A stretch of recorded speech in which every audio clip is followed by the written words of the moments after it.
married men. Yes, it is about married men and about the struggle we go through with married men out there. And again, this is for the singles and those of you who are like, why am I attracting all those married men? I do not want them, but they're the only one who approach me. Whenever I'm interested in one, he's married. Oh my God, is this a curse?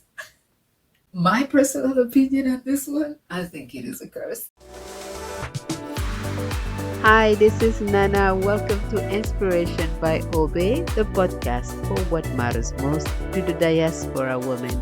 You may find Inspiration by Obey anywhere you get your podcast.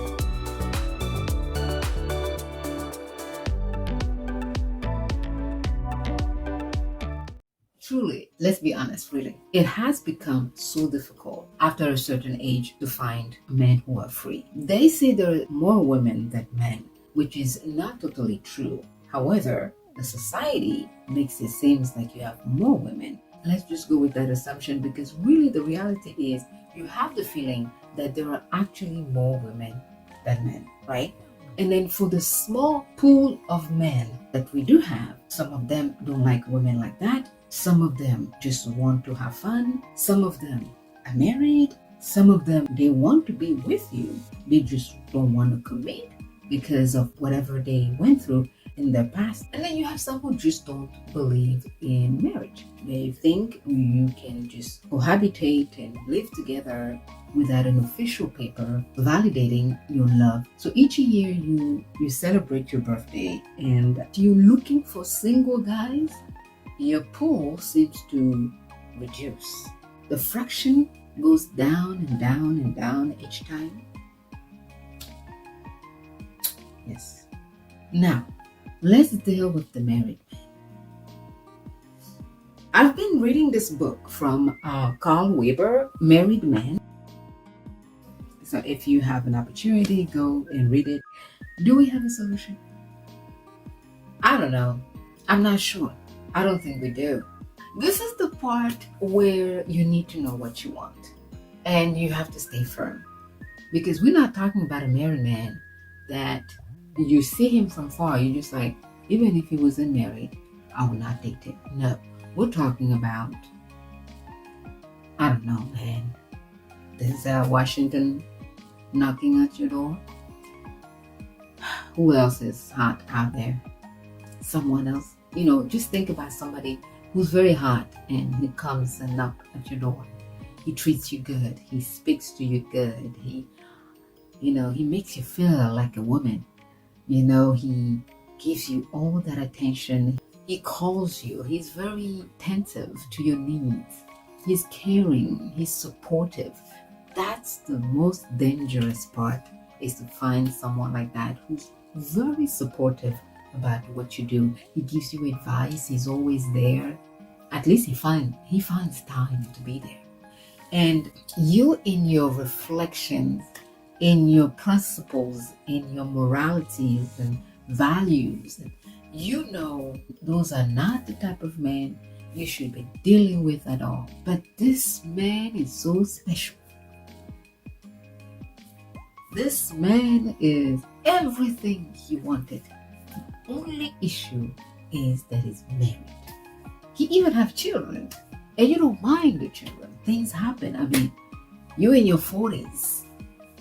So it's not because you don't have children that, he ain't going to have his. Or you have your own children. So what do you expect? So you're okay with the fact that he's also a father. But he's married. What do you do? Because you haven't had this attention for a long time. And it gets worse when your biology gets in the midst. Oh, I tell you, this body has a mind of its own that your own mind does not know what to do with. So, what's the decision? The right thing to do is to say no to all those good things. Because they are all temporary. They are all for a season. As long as he is officially married, this man is not available for you. This man will not marry you. This man will not leave his wife for you. I don't care what he says. I don't care if he says that, oh, my wife and I, we've been sleeping in separate bedrooms for the past 10 years. My wife and I, we are just raising the kids. No. And you, by putting yourself in that situation, you're going to be the person who's going to suffer the most. Not only by society, because society will never consider that this man came to you, that this man has been pampering you, that this man is the one who came and played with your emotion and played with your vibrations. They will not see it like that, because they just think that you're a robot.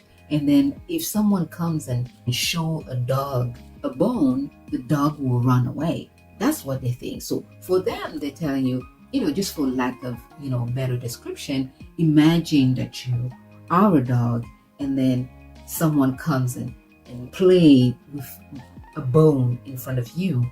The society is telling you, you being a dog, you should not take that bone. You should actually run away from that bone. Because that bone is for another dog. And you look at it, it's not an ugly bone. It's a really beautiful bone. But they will tell you that bone belongs to another dog. You're the dog, you cannot take it, you have to run away. So society thinks that you are just a mechanical type of human being where you can switch things on and off for doing the right thing. Right? You have no emotions, you have no desires, you don't have any weaknesses. So if that man comes and tell you, I'm a married man, and he's doing all of that for you, you should automatically rebuke him. I rebuke you in the name of the Lord. Society does not understand that you are also a human being. Maybe you have had bad experiences in your life.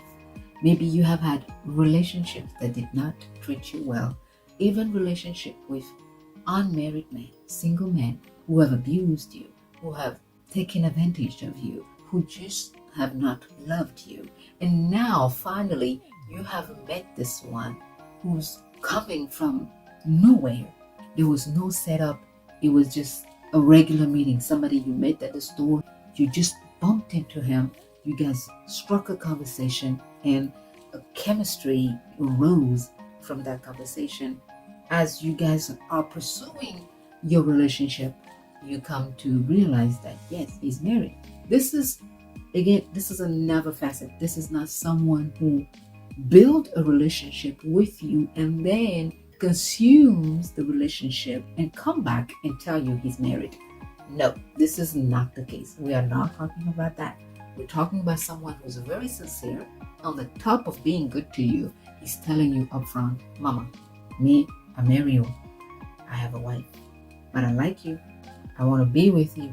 I want us to hang out and see where life leads us. Sister, where is life leading you?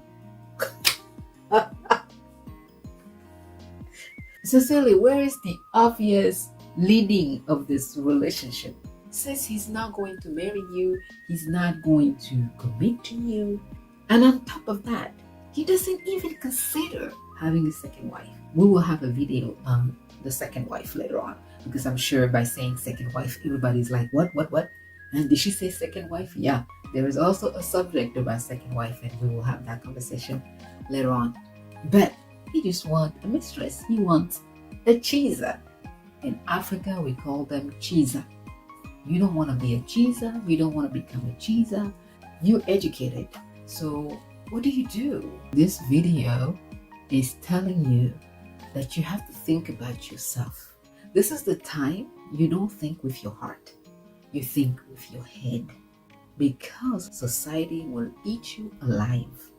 Society will think you are the one who went and destroyed someone else's family.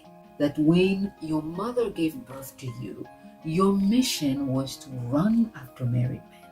If you are not ready to take on the pressure that will come when this relationship comes out, and if you do not have the emotional patience not to be jealous, not to demand, and to be content with the little time he gives you, or the time he may act like he doesn't know you, the weeks that he's going to disappear without calling you because he's on vacation with Madame, and he cannot be seen texting or talking to someone else.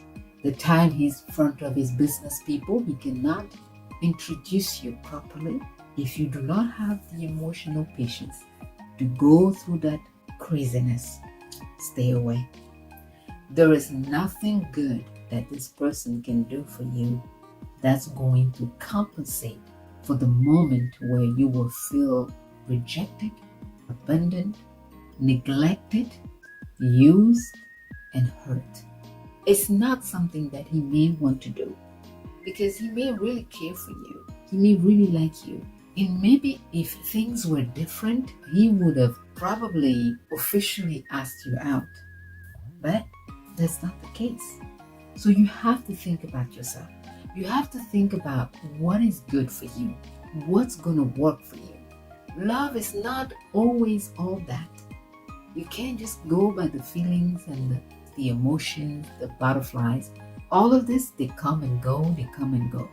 At the end of the day, you have to make a decision like a businesswoman. What do I get from this relationship? What are the assets? What are the liabilities? Am I able to handle the outcome of this equation? Am I mature enough to handle the losses and the gains of this transaction? Because it is a transaction. It is an emotional transaction that may cost you a lot. So you need to be aware of those and tell yourself the truth. The truth will set you free. And it is hard to say, I'm just going to give up on this man who all my life I have never had somebody treating me so good. Now you guys can be friends. You can, see how much of a friendship you can have, but it will be just better to walk away even from the friendship. If the person was meant for you, they will do things the way it's supposed to. If indeed they have issues with their wives, then let them finish that transaction. Then when they become available, and if you're still available and you both still like each other, then you guys can start negotiating again. At least this time, there will not be any strings attached. Okay? It is tough to love at a certain age. It becomes very, very difficult to love at a certain age. But the most beautiful thing is to come to love yourself first. Because if you love yourself, you will protect yourself. You will keep yourself. It doesn't mean that it's perfection, but you will minimize the chaos that can come from such relationships. I hope you have been encouraged. I hope you don't feel alone in this. You are a strong woman. You are beautiful. You are amazing. And you deserve better. You do. You do deserve better. All right. See ya.